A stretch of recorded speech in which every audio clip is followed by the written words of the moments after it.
Activist investor Starboard Value is urging Staples to merge with smaller rival Office Depot, saying it's the best way to maximize value for Staples shareholders. I'm joined by Anthony Chicumba, Managing Director and Senior Research Analyst at BB&T Capital Markets.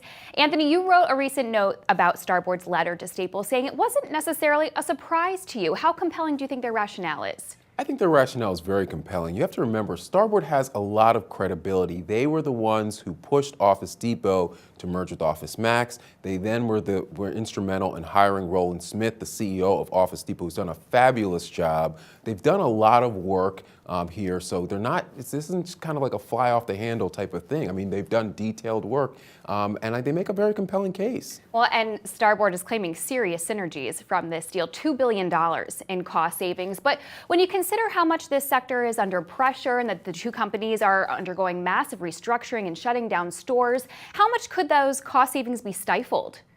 I don't think they'll be stifled at all. I mean, is $2 billion the right number? I don't know, but it's a big number. There's no question. I mean, there would be synergies in terms of merging distribution centers, sales forces. Obviously, you'd have more purchasing power, and there'd be a ton of corporate overhead as well. So it would be a big number. I don't know if $2 billion is the number, but it would certainly be a big number. And what about, you have to take into consideration the competition from online. Do these companies need to sort of reimagine themselves, new vision for long-term viability before combining? I don't know if that's necessarily the case. I mean, I think, if you combine the two, you now have a $39 billion retailer that's in a much better position to have more leverage of suppliers and to combat the Amazons of the world. I think you can combine them, you can wring out the cost savings, and then you can start that sort of reimagination process. But there's nothing that says that you have to reimagine before you do this deal. If anything, it makes more sense to do that sort of reimagine process holistically as a combined company. So is it safe to say then that you believe this is a good time for Staples to do such a deal?